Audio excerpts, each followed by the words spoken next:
Bom, temos então 8 réus, uma possibilidade relevante de condenação com base nas provas, mas um discurso de anistia sempre pairando ali sobre esse fato histórico para o Brasil, que é o julgamento de um ex-presidente e de generais por golpe de Estado. Pedro, e agora? E agora eu estou super preocupado. Eu estou super preocupado e acho que existe um ponto cego gigante na frente da boa parte dos progressistas que acompanham esse debate, essa discussão, e acho que existe um ponto cego na frente do ministro Alexandre de Moraes. Essa é uma discussão que a gente precisa abrir mais. Primeiro, vamos entender o cenário político não como o que as pessoas querem que ele seja, mas como que ele é, concretamente. Nós temos uma crise de incumbentes acontecendo em quase todas as democracias. O que é uma crise de incumbente? Quem está na presidência da República não se reelege. Não se reelege por quê? Por causa da inflação de alimentos. A inflação de alimentos não é só brasileira, ela é muito difícil de controlar em qualquer lugar do mundo e alguns governos escolheram não trabalhar para combatê-la. Isso foi o que aconteceu, por exemplo, nos Estados Unidos com o governo Joe Biden. Isso é o que está acontecendo no Brasil com o governo Lula. Ele escolheu não combater a inflação de alimentos. Essa inflação de alimentos é o troço que está derrubando governos. Então, se você faz aquilo que eu faço, que é pegar o telefone ou ligar, ou trocar uns zaps com a turma de pesquisa e perguntar para qualquer um deles, vem cá, o que deve acontecer na eleição presidencial de 2025? O que a maioria das pessoas vai falar é o seguinte, vai ganhar o candidato da direita.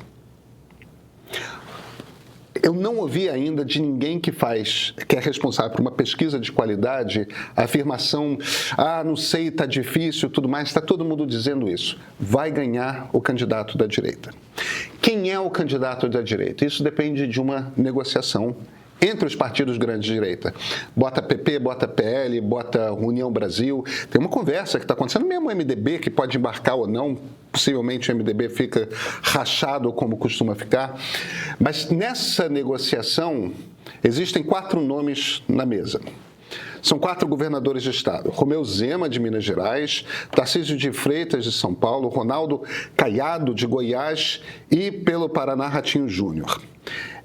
O Zema é praticamente carta fora do baralho, ninguém está se interessando por bombar uma candidatura do Zema. Ronaldo Caiado é o cara que está trabalhando mais por isso fora de São Paulo. Ele está com uma profunda dificuldade de se estabelecer no cenário nacional. E o cara que obviamente está na frente dessa corrida é Tarcísio de Freitas. Tarcísio de Freitas, nesse momento, tem 2 dos mais poderosos padrinhos da direita. Quem são? São o Gilberto Kassab, que é o presidente do PSD e provavelmente o articulador político mais talentoso do Brasil, com maior capacidade. O Kassab tem interesse nessa candidatura do Tarcísio por muitas razões. Primeiro, porque ele ganha influência direta dentro do Palácio do Planalto. Segundo, porque isso abre para ele a oportunidade de se tornar ele próprio governador de São Paulo. E isso faz com que o PSD cresça imensamente. O outro padrinho que o Tarcísio tem muito forte é Valdemar Costa Neto, que acha que o Tarcísio é um caminho para ele manter dentro do PL aquela quantidade de votos bolsonaristas. E o Tarcísio é do PP. Ou seja, se você pega 2 dos 3 maiores partidos de direita, tira a União Brasil, PL e PP, você já tem lá dentro. Você tem um baita de um articulador. Tudo indica que o candidato da direita vai ser o governador Tarcísio de Freitas. Tudo indica que o candidato da direita será eleito presidente da República. O Tarcísio tem uma peculiaridade que o distingue dos outros 2 candidatos que poderiam ser fortes, que são o Ratinho e o Caiado. O Tarcísio precisa pagar pedágio para Jair Bolsonaro. Os outros 2 não precisam não, tá? E, na verdade, o candidato da direita não precisa pagar esse pedágio, porque o candidato da direita deve ganhar com ou sem apoio declarado do Bolsonaro. Porém, O Tarcísio, por conta da história dele, precisa ficar pagando pedágio. Eu sou o candidato do Bolsonaro, eu sou isso, eu sou aquilo. Ser o candidato do Bolsonaro quer dizer que você precisa falar em anistia. Você precisa falar em anistia e tudo mais. O que faz o discurso da anistia ser popular pela sociedade brasileira, na sociedade brasileira? A percepção generalizada, e de novo, isso é baseado em pesquisa, tem um bando de pesquisas sendo feitas, mesmo as pesquisas que não são divulgadas, elas são feitas o tempo todo. As pessoas estão acompanhando o tempo todo, empresas, bancos, partidos políticos, está todo mundo, toda semana tem pesquisa sendo feita. E está todo mundo perguntando para a sociedade o que você acha desse julgamento, o que você acha da ideia de anistia, o que você acha...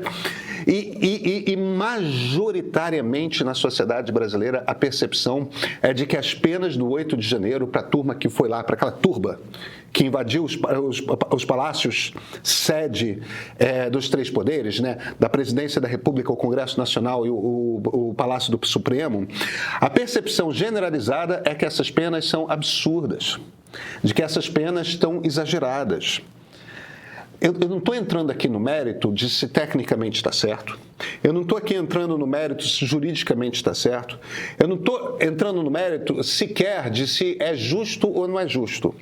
A percepção da sociedade é que as penas são exageradas. A sociedade não vê um problema quando você pergunta. As pessoas estão predispostas a aceitar penas altas para o Bolsonaro e para os generais. Para a raia miúda, não. E justamente isso faz com que a discussão sobre anistia seja uma discussão que esteja ganhando tração e popularidade dentro da sociedade brasileira. Tem um outro aspecto da sociedade brasileira que você está percebendo em inúmeras pesquisas. E esse aspecto é o seguinte: as pessoas estão cansadas de brigar por política. As pessoas estão de saco cheio de política, as pessoas não estão acompanhando política, as pessoas não aguentam mais esse ritmo, esse clima de guerra civil. A maior parte da sociedade não aguenta mais o clima de guerra civil que existe entre petistas e bolsonaristas. As pessoas querem meio que, sabe aquela coisa de passar uma borracha e vamos apagar tudo isso? Isso favorece um clima de anistia. O ponto que eu estou fazendo aqui, Luísa, é o seguinte: se Tarcísio é o candidato da direita e Tarcísio é eleito presidente da República, ele terá prometido em campanha fazer anistia. Ele vai falar muito pouco de Bolsonaro durante essa campanha por anistia.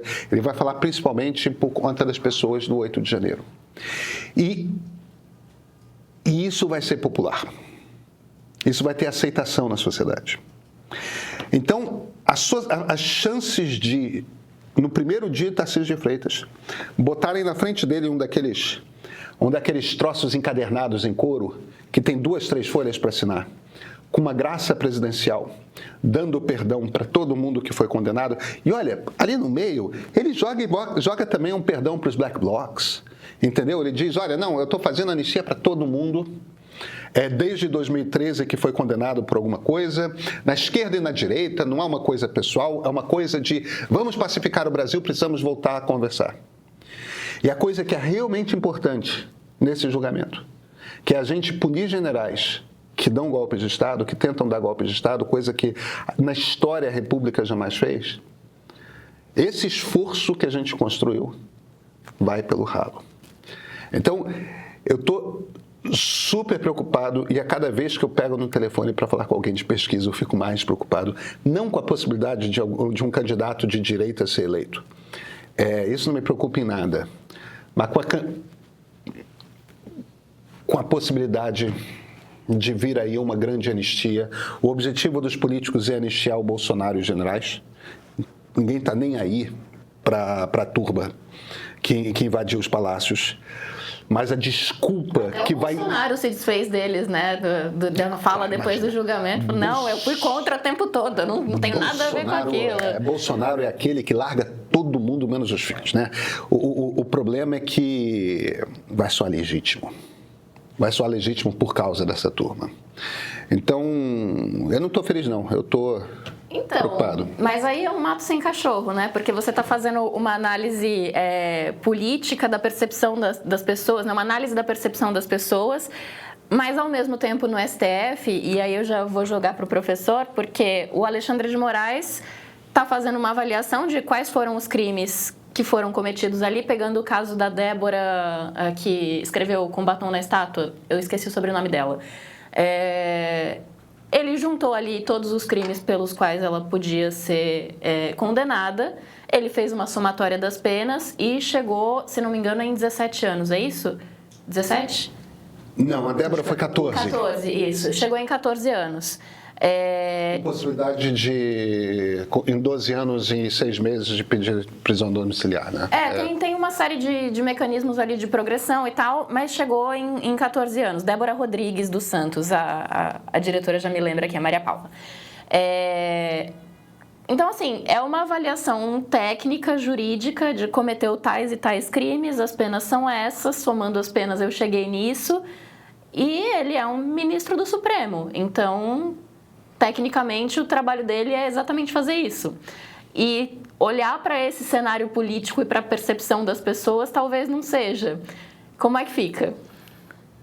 Luiz, acho que, como o Pedro falou, vamos dizer, esse é um dado da realidade, né? A percepção das pessoas. Acho que hoje em dia o mundo entre aspas, ciência jurídica, né? A gente vem discutindo, né? Vocês têm tido muitos debates ali no detalhe sobre o que é o correto, o que é o errado, qual é o tecnicamente correto ou não nessa questão. Mas esse outro debate ao qual o Pedro está se referindo, que é a questão dos embates entre as versões, né, e as percepções das pessoas, ele é tão importante e tão presente nesse julgamento que, pela primeira vez, você vê que o rito do julgamento do Supremo mudou um pouco. Quer dizer, eu nunca tinha visto a abertura de uma sessão do Supremo com um vídeo postado por um ministro.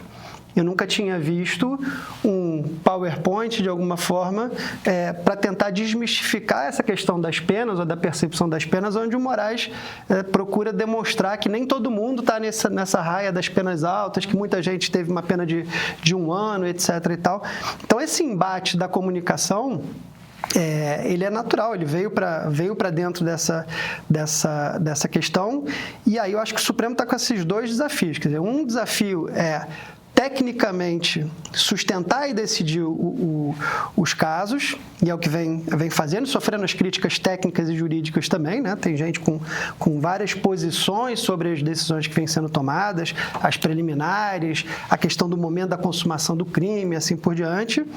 Mas o Supremo não deixou de olhar também essa questão, acho que o Pedro levantou, ou seja, as pessoas estão buscando também comunicar à sociedade por que eventualmente não tem um exagero nas punições, por que você precisa separar o joio do trigo, por que não foi só passar um batom, que na verdade teve vários outros atos encadeados, mas aí a percepção da pesquisa é a percepção da pesquisa, né? Acho que talvez indique que o Supremo está perdendo a disputa da comunicação, mas do ponto de vista jurídico está lá fundamentando suas decisões, está tentando seguir com o julgamento. Professor, me diz uma coisa, quais são os caminhos aqui para, dentro dos ritos jurídicos, existe algum tipo de caminho para mudar essas penas? O ministro Luiz Fux, por exemplo, já assinou dizendo que ele vai... Eu acho que ele está... eu acho que ele está antenado, que ele está percebendo que tem uma situação ali e tal. Agora, juridicamente, porque eu só falei de política, eu não entrei no mérito de quais são as leis, quais são os crimes, quais são as penas mínimas, como é que faz a dosimetria, não tem nenhum aspecto técnico aí.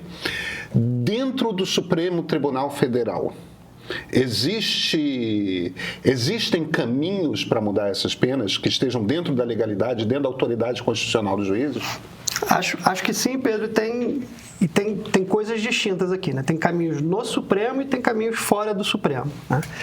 Dentro do Supremo, uma discussão que já apareceu no caso de 8 de janeiro foi a eventual absorção, né, de um crime pelo outro. Você dizer, olha, tentou golpe de Estado, está absorvido o crime de abolição do Estado de Direito.